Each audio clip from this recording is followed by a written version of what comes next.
Kapin 75,000 na ang kita sa mga mag-uuma sa Igbo sa Mulipa Farmers Association sa Barangay Isis, lungsod sa Pulangco. Dawato nato si Lady Mary Luya sa dugang detalye. Mikabat na sa kapin 75,000 ka pesos ang kinatibuk ang kita sa mga mag-uuma sa Mulipa Farmers Association sa ilang pagpananom og talong, patola, ampalaya ug kalabasa. Gumikan sa ilang pagpananom og mga utanon sa ilang egbu, mikabat na sa 75,481 pesos ang nahimong kita sa mga mag-uuma sa Mulipa Farmers Association sa Barangay Isis, lungsod sa Pulangco sa ilang 2 ka ektaryang umahan. Ang maong asosasyon gilangkuban sa tulo ka sityo sa maong barangay nga mao kini ang sityo Mugway, Linabo ug Palayan, diin aduna kini 31 ka mga miyembro.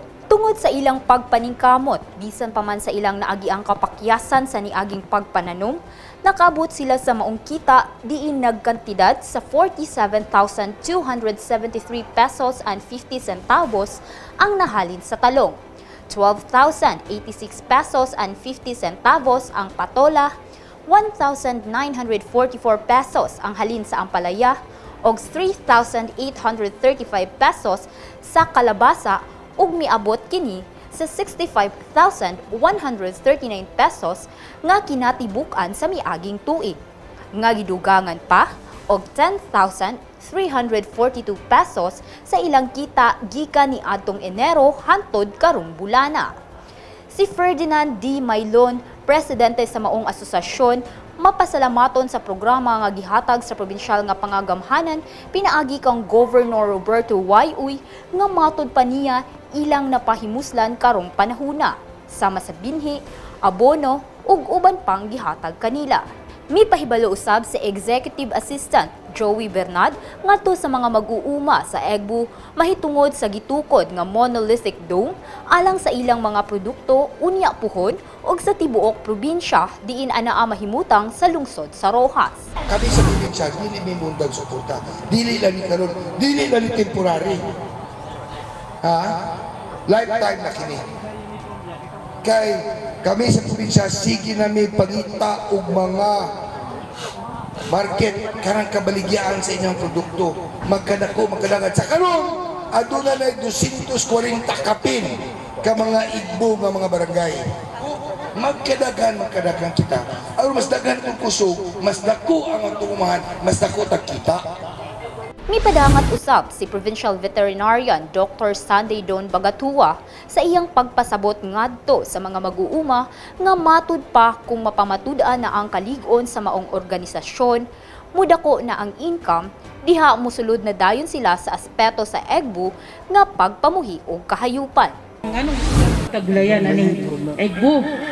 Kasugod ta para makita ang inyong or matrain mo or ma-develop ang inyong kooperasyon, inyong ang unity, inyong pagpaningkamot, inyong ang teamwork as a group. So after dako naman dahil nato income, mag-prove na nato, mag-ligon na ang inyong organisasyon. Munang musulod na ta sa aspeto sa Egbu nga pagpamuhi sa tukayupan. So naatay manok, sa manok na native, na broiler, na layer, baboy na tay fattening, na tay hinling, kana bitang baktin production. Sa laing bahin, midawat na usab ang Egbu farmers og 456 grafted seedlings sa durian, rambutan, lanzones, kakao ug kape. Samtang 2 ka Egbu farmers ang nakabinipisyo sa Tupad 1, tulong panghanap buhay sa ating displaced workers nga nakadawat og tag 3,160 pesos ug unom ang nakadawat sa tag 4,740 pesos gikan sa Tupad 2. Gikan diri sa Barangay Isis, lungsod sa Pulangco, kini si Lady Mary Luya alang sa Zamboanga del Norte Provincial News Network, ang dapig sa kamatuoran, duyog sa kalambuan. Katauhan ng atong lalawigan sa Zamboanga del Norte. Aron ma-update kamo sa tinuod nga mabalita ng atong lalawigan, i-like o i-follow lamang ninyo ang Facebook page sa Provincial Information Center sa Zamboanga del Norte o i-share kining maong mga balita aron daghan sa itong mga katauhan, makabalos kamaturan kung unsa na ang dagan ng atong katilingban. Mag-comment usab kamo ramong may balaan ang inyong mga mulo ug opinyon sinanangapagi mapadayon ang kapsay sa pagdumala o pagdala sa rinda ning atong pagamahanan. Kini ang Igbo Agribalita. Chris Sapong nga maghatod kaninyo sa tinuod nga mabalita para sa ZNPNN, ang dapig sa kamaturan, tuyog sa kalambuan.